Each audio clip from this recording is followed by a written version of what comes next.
Is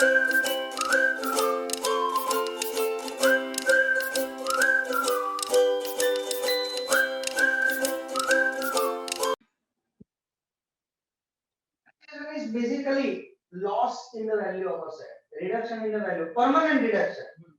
એવું નથી કે અત્યારે ઓછી થઈને પછી વધી જશે. પ્રોપર્ટી કે શેર જેવું નથી. કદાચ પ્રોપર્ટીમાં એવું થાય કે અત્યારે આપણે 10 lakh rupees ની પ્રોપર્ટી પરચેસ કરી ત્યારે રિયલ એસ્ટેટનું માર્કેટ ડાઉન છે, it will become 9 lakh. After 5 years it will become up and it will go 13 lakh. It is not like that. This reduction in value is on a permanent basis which cannot be reverted back. So if there is decrease or reduction in value of any fixed asset due to usage, આપણે વાપરીએ બધાને વધારે વાપરીએ એટલે તો જૂની રહે ઘસાઈ જાય, wear and tear એટલે ઘસાઈ જાય, passage of time પડી જૂની થઈ જાય, or obsolescence માં તમે કીધું કે when new technology will come the old will become outdated and become less important. બરાબર? So that is called depreciation. Suppose that we have purchased the machinery rupees 1 lakh, barabar, and value next year 90,000 થઈ ગયું. So that 10,000 is called depreciation. આપણે percentage માં convert કરીએ તો 1 lakh એના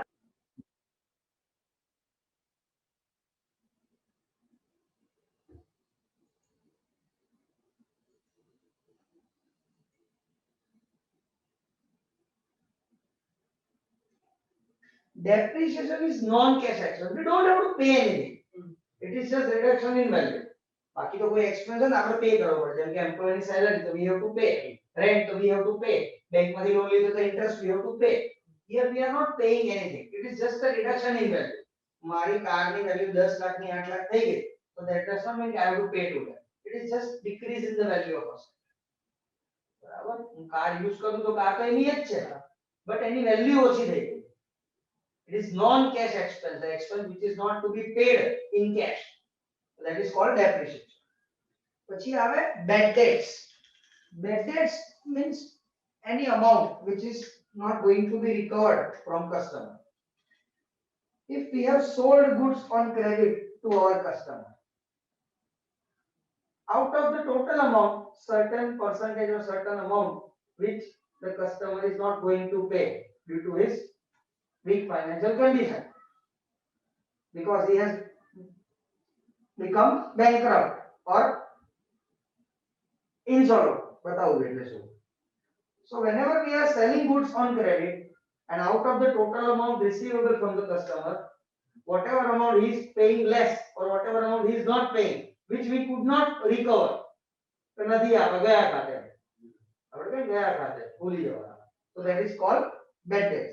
કે 10,000 રૂપિયા માંથી 9,000 જ આપણે ડિસ્કાઉન્ટ નથી આપ્યું, પણ આપ્યા જ નહીં એને due to any reason.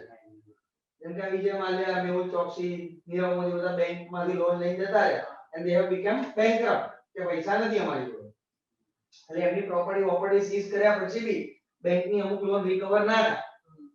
So what they couldn't recover is called bad debts. When person become bankrupt or insolvent, certain amount cannot be recovered. Bankrupt,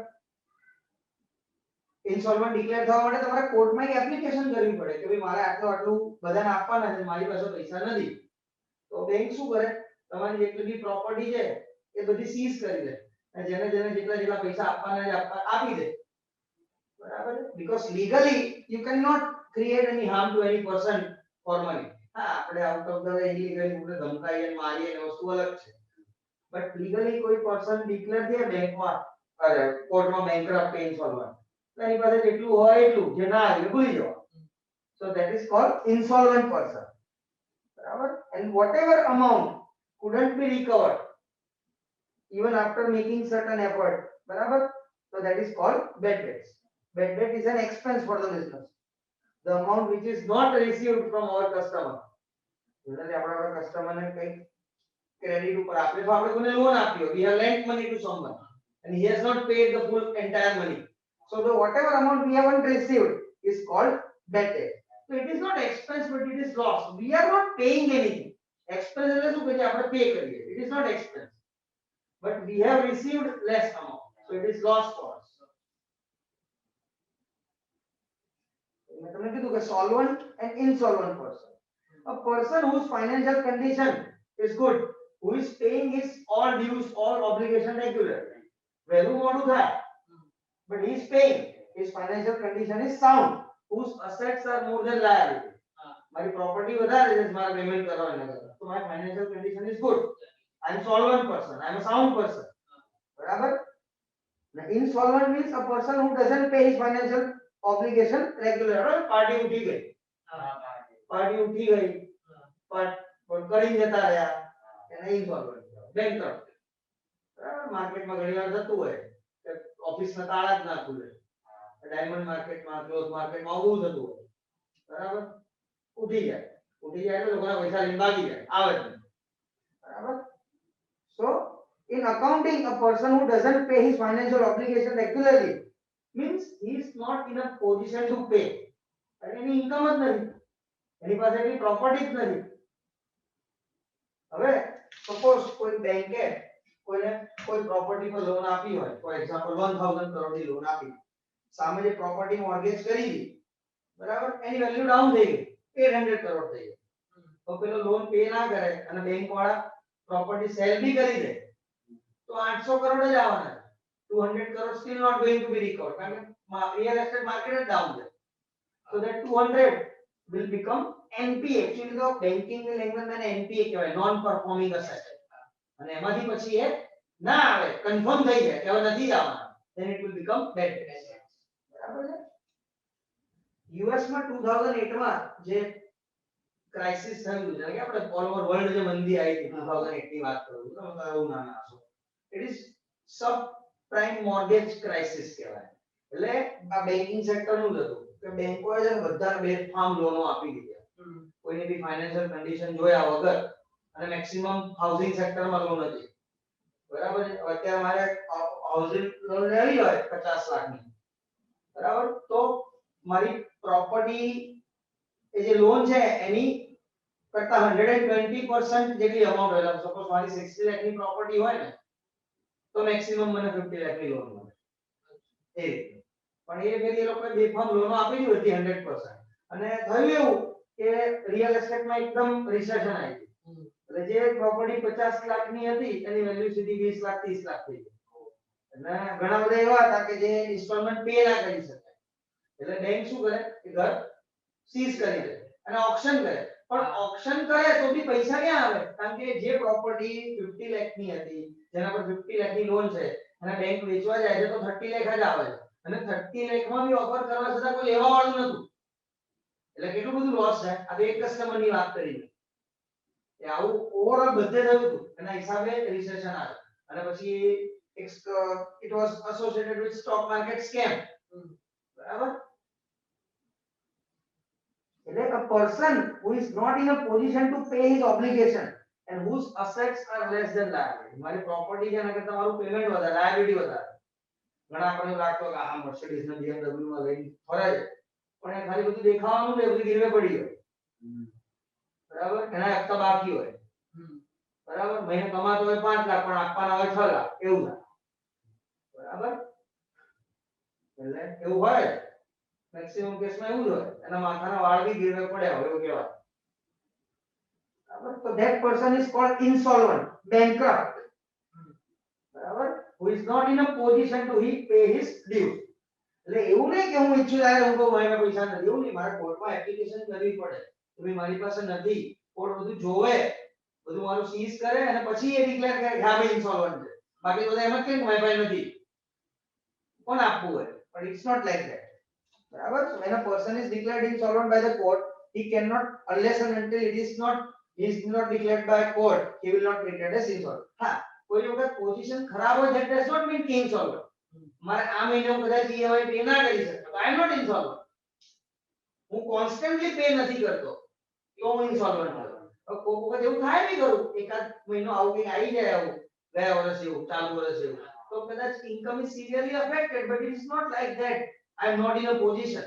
એકાદ મહિના ડીલે થયું, એકાદ મહિના આગુ પાછું થયું, હા, પણ કોન્સ્ટન્ટલી 5 6 7 8 9 10 મહિને EMI ના પે કરું, નાઉ I am not in a position. મારી પાસે ઇન્કમ જ નથી, સોર્સ ઓફ ઇન્કમ જ નથી. બરાબર? then I am insolvent.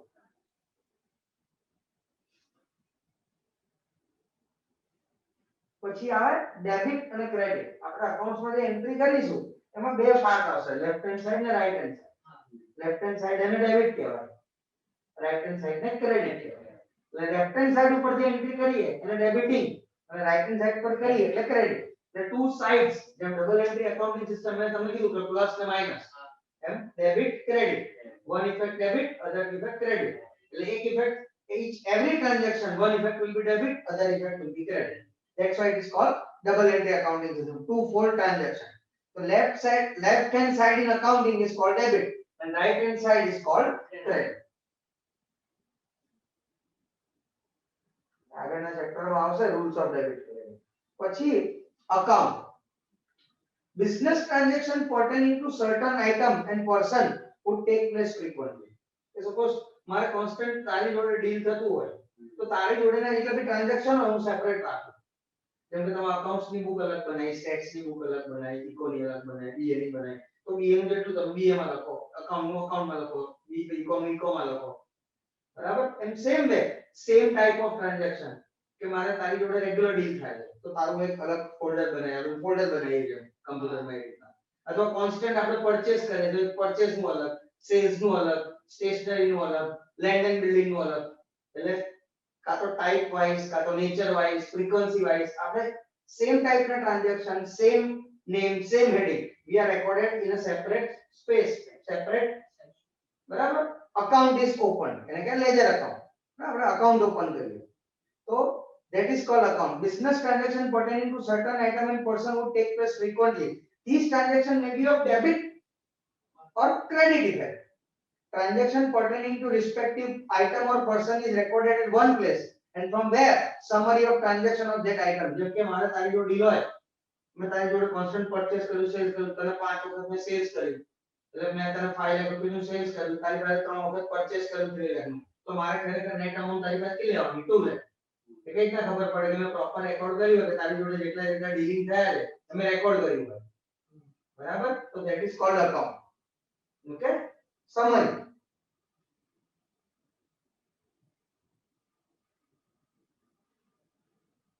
પછી method of preparing accounts. Basically બે, દેશીનામા સિસ્ટમ અને double entry system. Double entry system એટલે મેં તમને કીધું એમ કે which we are studying, invented by Luca Pacioli of Italy. So according to it, each and every item will be having two effects, at least two effects, double effect, one debit, one credit. એટલે double entry accounting system કહેવાય. અને દેશીનામા system એટલે એ double entry જ છે but it is our regional or traditional system. આપણી જે regional લેંગ્વેજમાં લખાય કે ગુજરાતમાં ગુજરાતી, મહારાષ્ટ્રમાં મરાઠીમાં લખાય. એના બુક્સ ઓફ અકાઉન્ટ ટિપિકલ, જેમ કે આપણે દિવાળીમાં ચોપડા પૂજન કરતા રેડ કલરની એવી બુક હોય, એમાં બધું એન્ટ્રી મારે, આ બધું લખે ને સાથીઓ કરે, ગુજરાતમાં પેલું ઉપર શ્રી સવારને બધું લખે.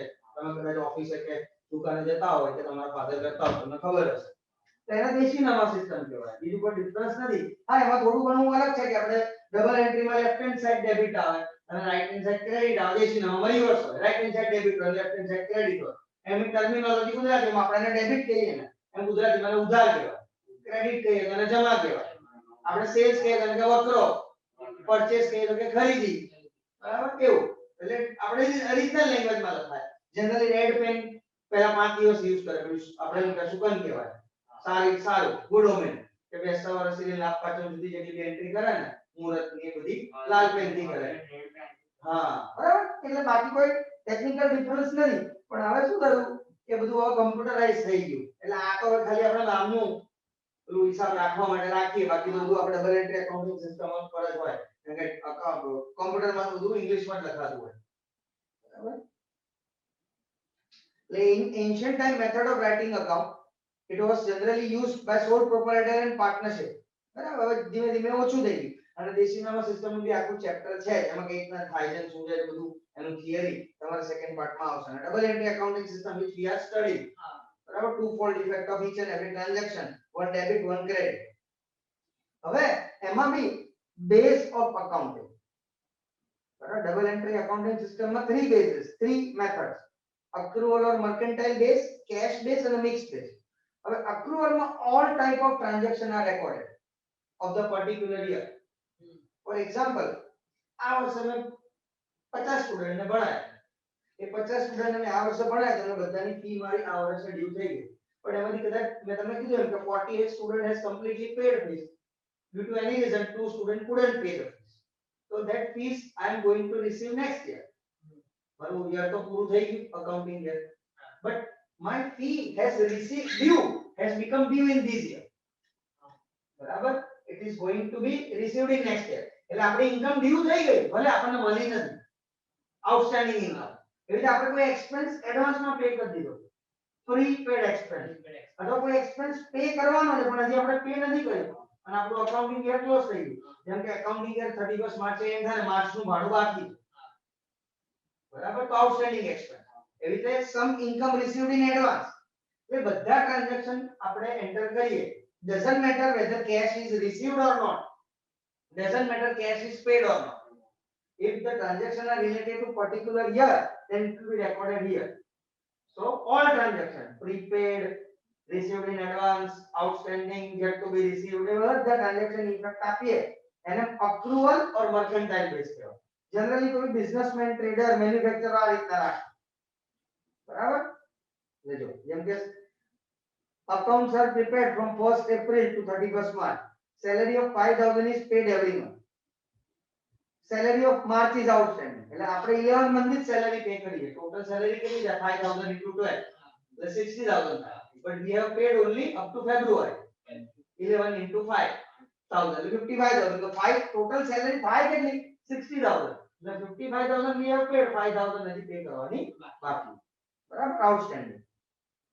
પછી આવે કેશ ઓર રિસીપ્ટ બેઝ, એમાં ખાલી કેશ ટ્રાન્ઝેક્શન ની એન્ટ્રી કરવાની. જનરલી એ લોકો પ્રોફેશનલ્સ હોય, ચાર્ટર્ડ એકાઉન્ટન્ટ છે, લોયર છે, ડોક્ટર છે, ટીચર છે, એમાં એ લોકો કે બાકી ના રાખે છે. આપણે હોસ્પિટલમાં એવું ના કહીએ ઓપરેશન કરી નાખો પછી પૈસા આપીશ, ડોક્ટર એવું કે પેલા મને દવા આપો ને, હા તમારા ફેમિલી ડોક્ટર તો કદાચ બાકી રાખે કે ઠીક છે કે ભાઈ પપ્પા મોકલાઈ જશે કે તમારા ફાધર 6 મહિને હિસાબ કરતા હોય, બટ જનરલી કોઈ ડોક્ટર એમને કન્સલ્ટ ના કરે, કેશ તો આપવા જ પડે કે ચેક આપવા પડે, જે બી કરો. તમે કોઈ લોયર જોડે કન્સલ્ટેશન માટે જાઓ તો એને નો કેસ રેડી લો, પૈસા પછી આપે, પેલા બી મૂકો પછી વાત, બરાબર. એ રીતે એટલે જનરલી જે પ્રોફેશનલ્સ હોય ને એ ખાલી કેશ રિસીપ્ટ ને કેશ પેમેન્ટ, એટલે ચેક બી આવી કેશ, એટલે ખાલી હાર્ડ કેશ નહીં, bank transaction, net banking, Paytm, Google pay બધું કહેવાય. તો એ ખાલી કેશ ની એન્ટ્રી કરશે, because they are not providing service on credit. સર્વિસમાં ક્યારે ક્રેડિટ ના હોય, બાકી ના હોય. અને ગુડ્સમાં તો કેવું કે મેં કોઈને ક્રેડિટ ઉપર આપે ને પૈસા ના આપે તો પાછા બી લઈ જાઉં. સર્વિસમાં તો એવું કંઈ જ ના થાય. મેં કોઈને ભણાવ્યું અને પૈસા ના આપે તો એવું થોડી કે હું ડિલીટ માર દઉં, હું જે બોલું એ તો ભૂલી જાય. એવું તો કોઈ કમાન્ડ છે નહીં મારી જોડે, એવું તો પોસિબલ છે નહીં. એટલે સર્વિસ ઇન્ડસ્ટ્રીમાં basically not possible to provide service on credit. હા, ડ્યુ ટુ સમ રીઝન તમારા પર્સનલ રિલેશન એવા હોય તમે કન્વીનિયન્સ આપો પછી લો પાછળથી લો, તો that is totally different thing. બાકી જનરલ પ્રેક્ટિસ ઇઝ ધેટ કે પહેલા કેશ પછી વાત, બરાબર છે. તો જે પ્રોફેશનલ્સ હોય they will maintain books of account on cash basis, only cash expense and cash income. કેટલું કેશમાં આવ્યું કેટલું કેશમાં ગયું બસ, બાકી કઈ નહીં. પ્રીપેડ, આઉટસ્ટેન્ડિંગ એ બધું કઈ નહીં, બરાબર. અને મિક્સ એટલે બંને, અમુક વસ્તુ કેશમાં અને અમુક વસ્તુ અક્રુઅલમાં, તો એને મિક્સ બેઝ એટલું બધું યુઝફુલ નથી. પછી આવે steps to prepare account or accounting process. તો સૌથી પહેલા તો જે વાઉચર છે એના પરથી આપણે આઈડેન્ટિફાઈ કરવું પડે કે કયો ટ્રાન્ઝેક્શન. મેં તમને કીધું કે મેં કોઈ વસ્તુ પરચેસ કરી, સામેવાળાએ મને બિલ આપ્યું કેશનું, તો એના પરથી ખબર પડે કે ભાઈ આ પરચેસ કરી, બરાબર છે. એટલે વાઉચર પરથી ખબર પડે, બેંકની જે સ્લિપ બુક હોય એના પરથી ખબર પડે કે we have ડિપોઝિટેડ money in bank, બરાબર. પાસબુકની એન્ટ્રી હોય એના પરથી ખબર પડે કે we have withdrawn money from the bank. એટલે from voucher first of all we will identify the transaction.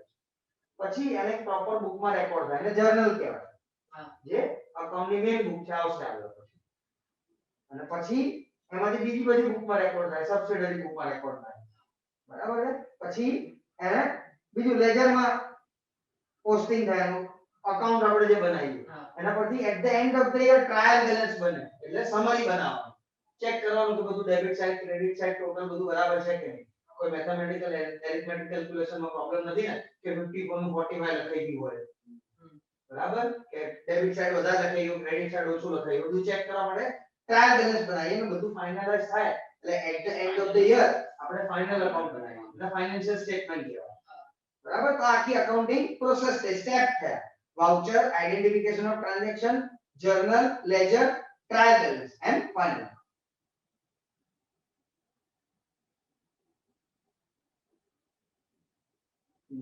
પછી MCQ.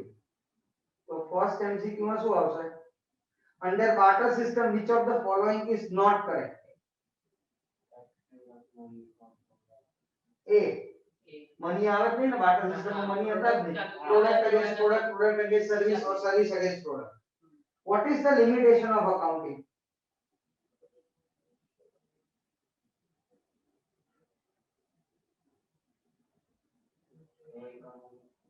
Stable value of money. આપણે એવું અઝ્યુમ કરીએ છે કે value of money remain stable, પણ એવું ના થાય. મેં તમને એક્ઝામ્પલ આપ્યું કે હું પહેલા 2000 રૂપિયા જેટલું પેટ્રોલ ભરાવતો હતો, અત્યારે એટલું પેટ્રોલ ના આવે. મારે એટલું પેટ્રોલ જોઈતું હોય તો 2000 કરતા વધારે પૈસા આપવા પડે. So value of money doesn't remain same. It will either increase or decrease. But in account we are assuming that value of money remains stable, but it is not. So that is the limitation of accounting. Accounting is known as historical, future, present or unnecessary. Historical, because whatever transaction or event happened in past, that we are recording. જે થઈ ગયું છે આપણે record કરીએ ને. થવાનું છે આપણને ખબર નથી કેટલું થવાનું છે, we don't know. બરાબર.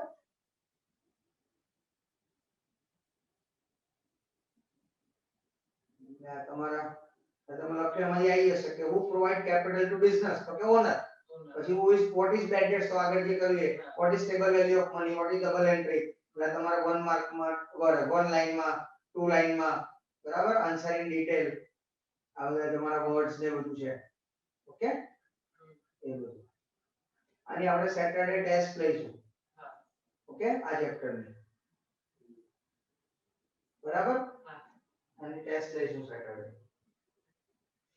એમસીક્યુ એસક્યુ 20 કે 25 માર્ક્સ. સેટરડે માં તો એક્ઝામ તમને તમારી સ્કૂલ તો છે નહીં ને, તો સેટરડે મોર્નિંગ આપી દેજો એક્ઝામ 11 વાગ્યા, તો પછી તમને ફ્રી કરી દેજો. બરાબર. પડી ખબર કે ના પડી?